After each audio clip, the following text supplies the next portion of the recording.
At first, the scientific community was literally stunned when Stephen Hawking stated that our universe is far from being the only one.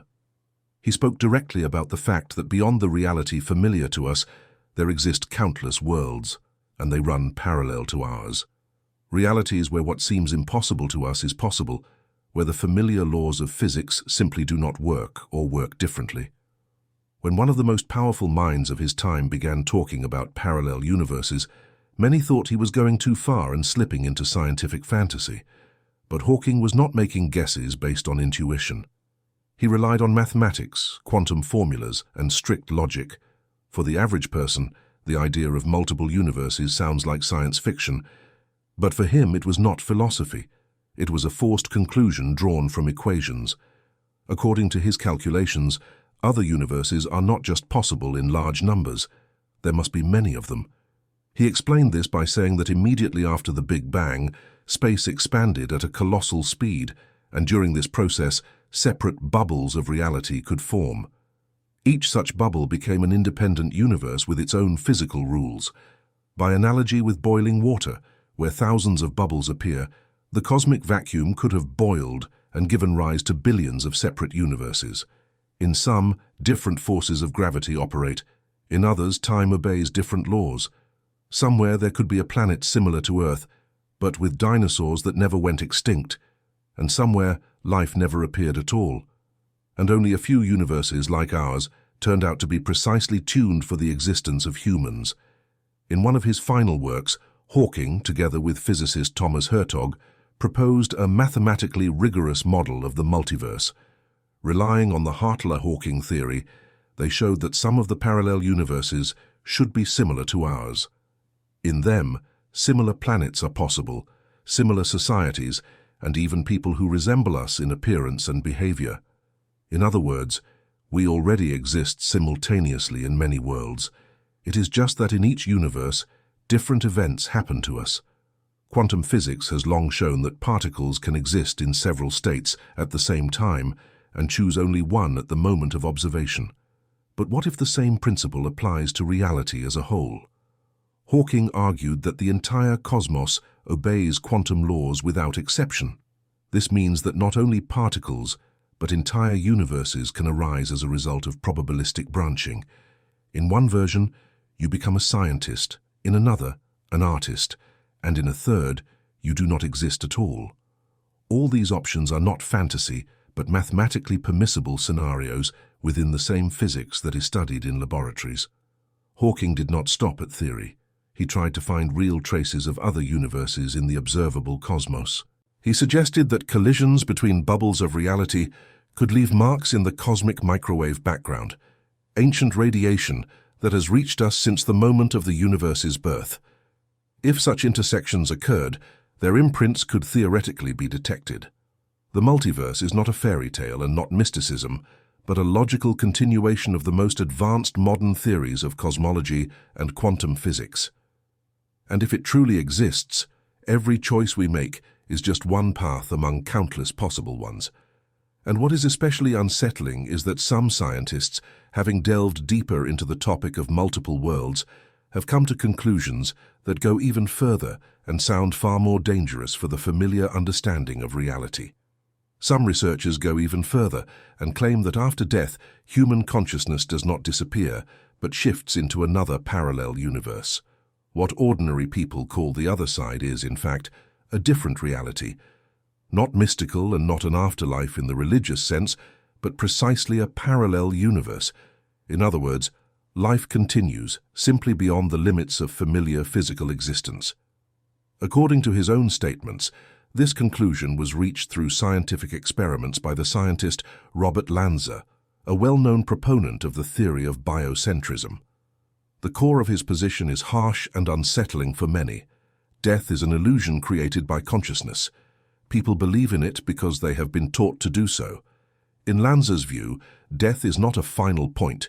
It is merely a transition into another reality. There are many universes, and after physical death, consciousness moves into one of them.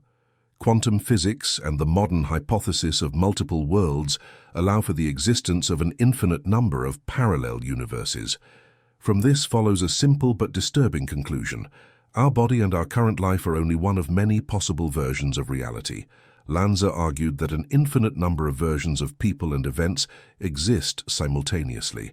We are used to thinking that life is simply the activity of carbon, molecules, and chemical reactions, but this is only a convenient simplification. He repeatedly emphasized that objective reality does not exist, that there is only our perception. Change the angle of view, and the familiar picture of the world begins to collapse. Along with it, the traditional understanding of death also collapses. Within the framework of biocentrism, death is a mirage that arises in the human mind. This mirage appears because people identify themselves with their bodies. But the body, according to this logic, is not the foundation of existence. Consciousness is not bound to space and time. It can exist both inside the body and outside it. This idea fits well with quantum mechanics, where a particle can be present in several places at the same time, and the same event can unfold according to multiple scenarios. If one assumes the existence of an infinite number of universes, then all possible paths of development are realized within them. In one reality, the body dies. In another, it continues to live. And consciousness simply shifts to the plane where the scenario has not yet ended. At the same time, it is not at all necessary that the form of life there resembles the human one. Most likely, in other universes, consciousness acquires a completely different form, one that a person within their own reality is not even capable of imagining. Lanza believed that consciousness is a form of energy, and energy, according to the fundamental laws of nature, cannot disappear without a trace or arise from nothing. Therefore, consciousness also cannot be destroyed. At the same time, the organism itself, the body, eventually dies. He did not argue with that. It is a natural process. But he allowed that consciousness is capable of being preserved in the form of electrical activity, impulses within the neural structures of the brain, and this energy, according to him, can move from one reality to another. In his conclusions, Lanza referred to experiments showing that the observer is capable of influencing the behavior of microparticles. Put simply, consciousness affects what is happening. Reality does not exist on its own. It is formed through interaction with the observer. This means that a person is always in a dual role, simultaneously a participant in events and their observer. Supporters of biocentrism believe that the connection between such experiments and everyday life goes far beyond conventional ideas of time and space. According to this perspective, space and time are not physical objects, but merely convenient concepts used to describe what is happening. Everything a person perceives is a stream of information passing through consciousness. Space and time are measurement tools, not the foundation of reality, and if this is so, then death as such does not exist. From the point of view of biocentrism, humanity is in a kind of dream state, and the surrounding world seems stable and orderly only because consciousness is accustomed to perceiving it that way. The surrounding reality is not something fixed and objective, but a construct set in motion by the mind.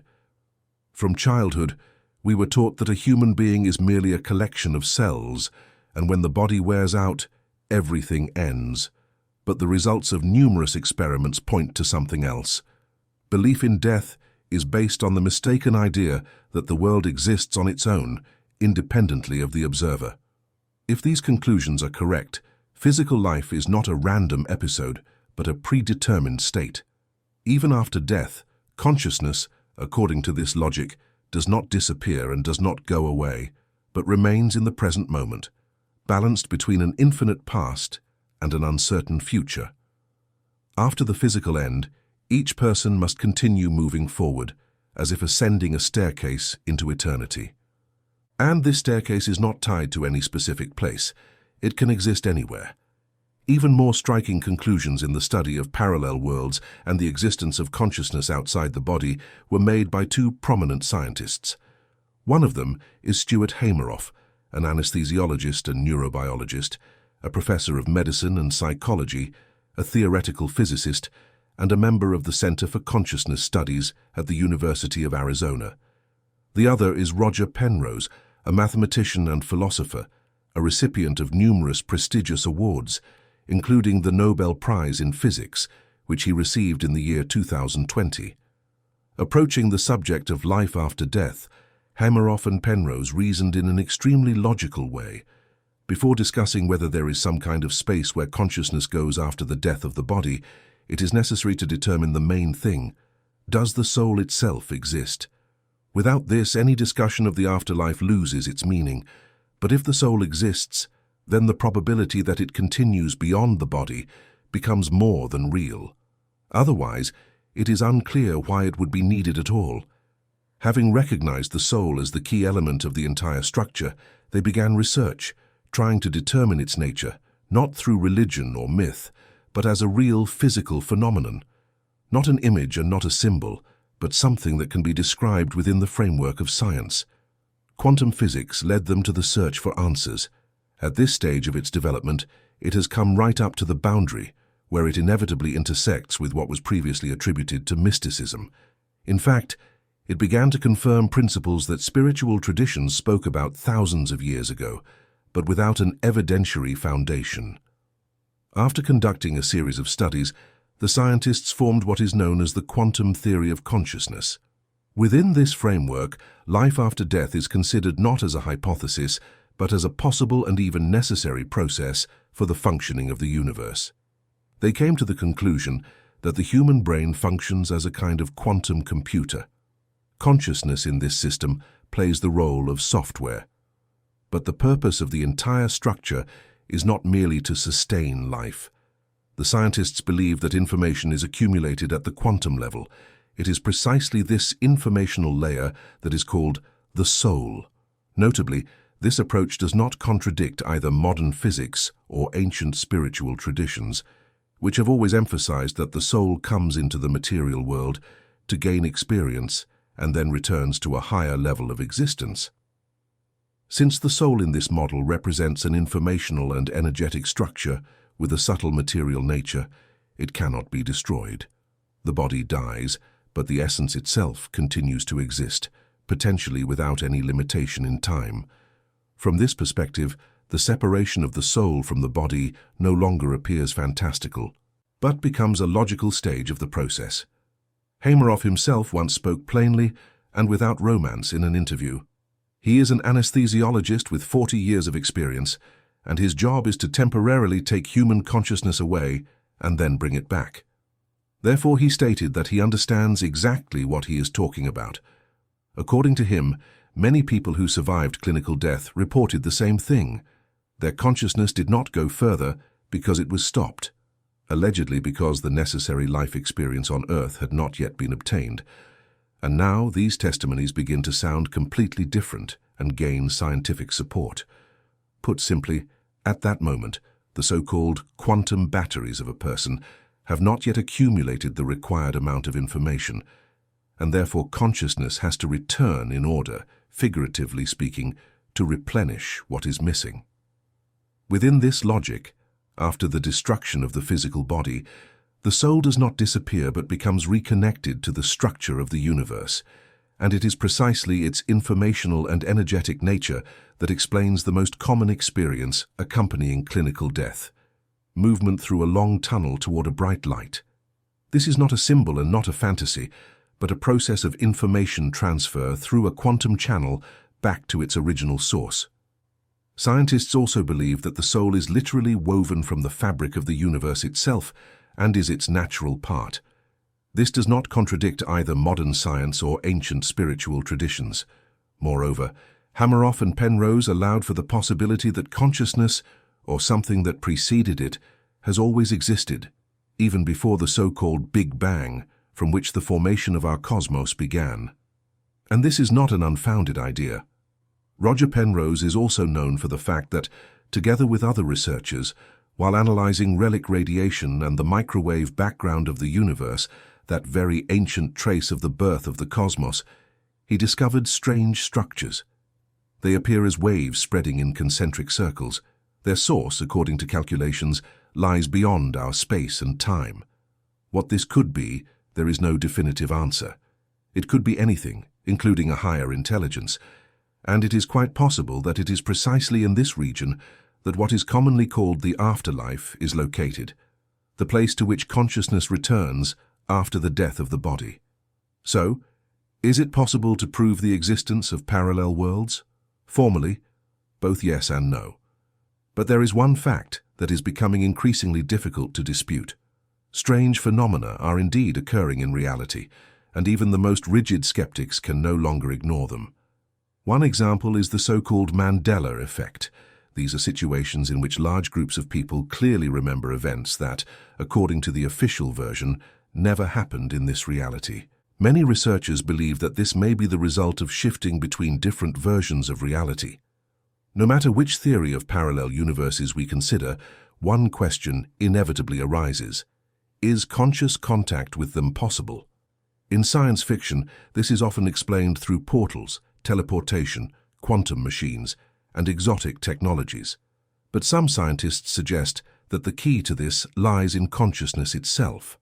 There is a hypothesis that lucid dreams, sudden déjà vu, or strange sensations of having already lived something are brief moments of contact with alternative versions of ourselves.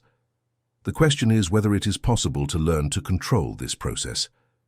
Interestingly, in esoteric teachings, the idea of multiple realities has existed for a long time. For example, Tibetan monks speak of meditation practices that allow transitions between worlds.